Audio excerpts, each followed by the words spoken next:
Donc la première chose que je disais, c'est de passer du temps avec soi-même.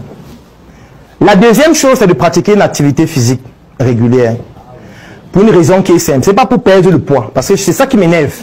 Quand on dit le sport, on dit non, c'est pour perdre du poids. Tu peux perdre du poids, non. Moi, je me rappelle, quand je produisais mon EP, les chansons de mon album, j'écrivais tous mes textes pendant le sport.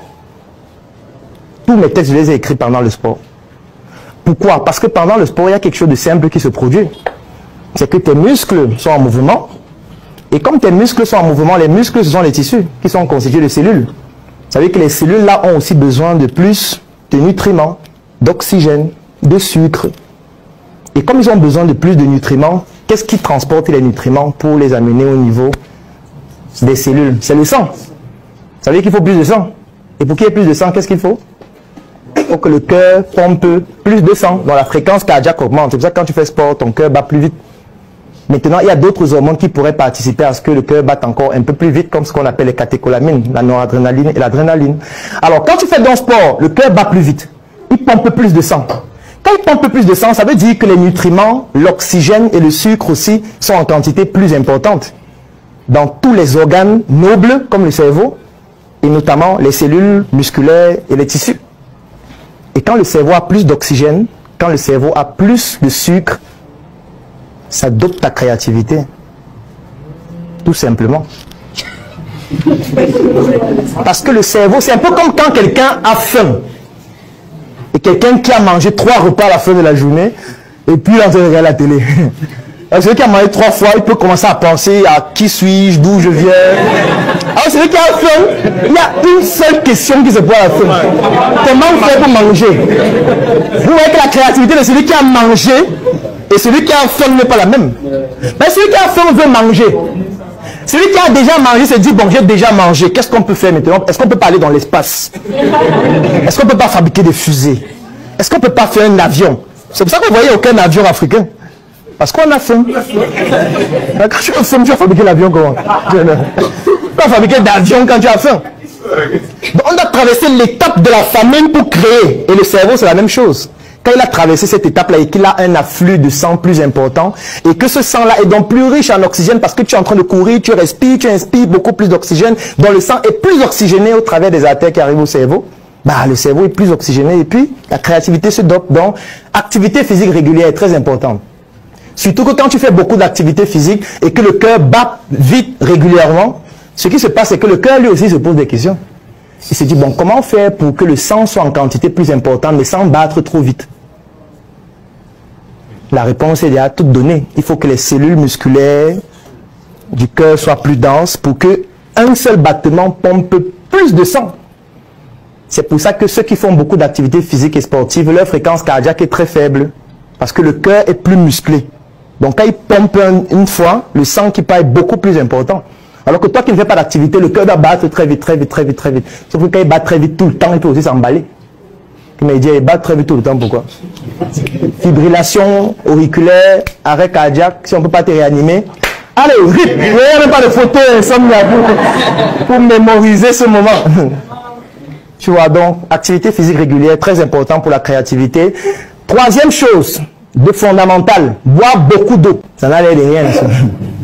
Boire beaucoup d'eau, c'est fondamental pour la créativité. Parce que votre sang est fait d'eau. Donc, si vous n'êtes pas bien hydraté, ça veut dire que vous êtes en train de faire souffrir vos cellules qui fonctionnent grâce à l'eau. Est-ce que vous savez qu'un nouveau-né est fait à près de 90% d'eau?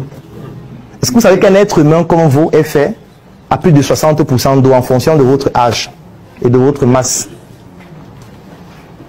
C'est pour ça qu'il y a un jour, et c'est pour ça qu'on est un pays vraiment catastrophique. Donc, il y a des gens qui vendent des produits sur Internet qui permettent de perdre du poids en une semaine, 10 kilos. Donc, dès que tu bois ce produit, bam, en une semaine, tu perds 7 kilos. Et ils ne se rendent pas compte du fait que je suis sûr qu'ils ont déjà tué beaucoup de gens, sans le savoir.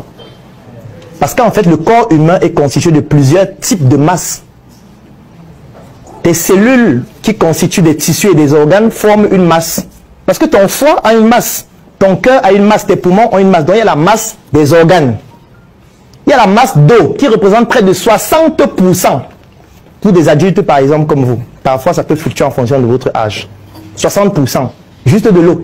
L'eau aussi a une masse. il y a la masse de la graisse, il y a la masse des muscles, il y a la masse du sang. Il y a plusieurs types de masse dans l'organisme. Donc on te donne un produit qui va venir sur toutes ces masses-là et enlever la masse d'eau.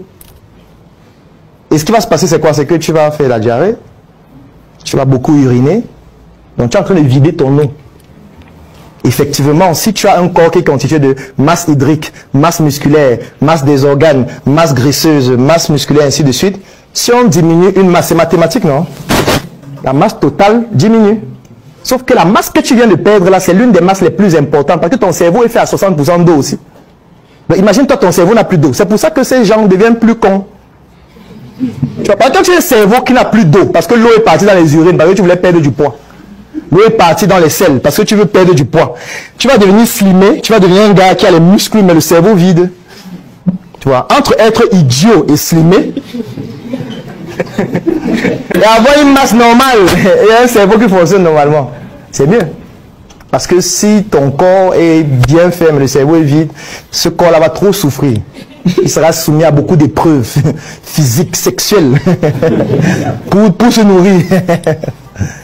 Donc, boire beaucoup d'eau, c'est très important. C'est un autre exercice que je vous recommande de faire. Autre exercice que je vous recommande de faire, c'est de changer d'environnement chaque fois que vous pouvez. Quand je dis changer d'environnement, ça peut être de voyager, ça peut être d'aller en vacances, ça peut être de rencontrer de nouvelles personnes avec qui vous parlez totalement d'autres choses que ceux dont vous avez l'habitude de parler. Et quand vous êtes dans ces environnements, il faut beaucoup plus écouter que parler. Moi, j'ai toujours appris quelque chose de mes parents, c'est que quand tu es face à quelqu'un, il faut beaucoup plus écouter au lieu de parler. Il faut parler quand il te donne la position ou la permission de parler. Par exemple, si nous on se rencontre et on discute, tu vas te rendre compte que je vais parler très peu. Je vais parler quand tu vas me donner la permission de parler. Et c'est comme ça que je fais avec tout le monde. Parce que si tu es avec quelqu'un qui estime qu'il a quelque chose à te partager et tu parles plus que lui, il va partager moins. Parce que si par exemple je discute avec toi, on parle du marketing. Je suis en train de vouloir peut-être expliquer comment nous faisons le marketing Njoka. Et puis chaque fois tu me coupes, tu dis non, en fait tu sais aussi que moi j'ai une entreprise. Ce qui va se passer, c'est que je vais me taire. Je vais te laisser expliquer tout ce que tu as expliqué. Ah d'accord, ah ok, oui. Non, c'est intéressant. Hein. Bon, ok, on se prend dans la semaine prochaine. D'accord, ok. Tu vois, tu n'as rien appris de moi parce que tu as voulu me montrer que tu connais, alors que tu me dis ce que tu connais déjà. Tu vois, ça sert à quoi que nous soyons deux et j'essaye de te dire ce que je connais déjà. Alors que le fait d'être ensemble doit me pousser à apprendre ce que toi tu connais, que moi je ne connais pas. Donc il faut que je me taise et je t'écoute. Quand je t'écoute, ce n'est pas que je ne connais rien ou que je ne comprends pas ce que tu dis. C'est juste que dans ce que tu dis, je veux puiser ce que je ne connais pas pour augmenter la connaissance que j'ai. Donc il faut écouter. Et aller dans des environnements où vous allez rencontrer de nouvelles personnes. Allez dans d'autres villes. Vous ne pouvez pas rester à Yaoundé pendant 1 an. Non. Vous allez être créatif comment? Avec la route qui est cassée partout. Les maisons qui ne ressemblent à rien. Il n'y a pas d'espace vert. Les gens font les urines partout en route. Tu vas être créatif comment quand tu restes là 1 an, 2 ans, 5 ans? Bah, il faut qu'à un moment tu te dis, bon, je m'en vais un peu à Sang-Mélima. Je m'en vais faire 1 semaine à Sang-Mélima. À Sang-Mélima, là, je vais me balader, je vais essayer de voir comment ça se passe. Est-ce qu'il y a des cours d'eau? Est-ce qu'il y a des gens qui font l'agriculture? Est-ce que je peux être bénévole peut-être dans telle entreprise où je peux faire telle chose? Il faut apprendre à découvrir de ce que les autres font. Il faut se déplacer, il faut voyager. Autre chose, c'est qu'il faut lire. C'est le meilleur moyen de voyager sans décoller. Même comme il y a un artiste qui l'a utilisé, mais pas pour dire ce qu'il vient de dire là. Il disait voyager sans décoller. Quand il était petit, il disait à mon père que ça veut dire quoi? Il dit quand tu seras grand, tu vas connaître. Aujourd'hui, voyager sans décoller veut dire trop de choses. Mais moi, j'ai choisi que ça veut dire que tu lis. Et tu voyages dans l'histoire des autres. Parce que lire, c'est le meilleur moyen de voyager dans l'histoire des autres.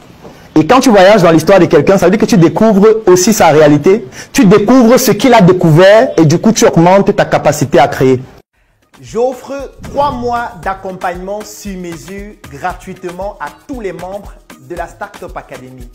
La Startup Academy, c'est cette initiative qui a vu le jour en 2016 et qui est basée sur un trépied que nous appelons le trépied idéologique qui comporte la sensibilisation en ce qui concerne l'entrepreneuriat, la formation sur tous les métiers et les secteurs d'activité qui tournent autour des opportunités d'affaires et enfin l'investissement dans des projets. Que vous soyez un débutant, un étudiant, un entrepreneur ou alors toute personne qui est intéressée par les affaires, durant cet accompagnement qui va durer 3 mois et qui est entièrement gratuit, vous allez bénéficier de notre retour d'expérience, de notre visibilité et surtout de nos stratégies qui vont permettre à votre projet de pouvoir décoller. Je vais laisser un lien dans la description de cette vidéo et en commentaire. Vous cliquez dessus, vous remplissez le formulaire pour pouvoir bénéficier en exclusivité de cet accompagnement gratuit sur mesure par rapport à votre activité qui va durer 3 mois. Rendez-vous à la Startup Academy.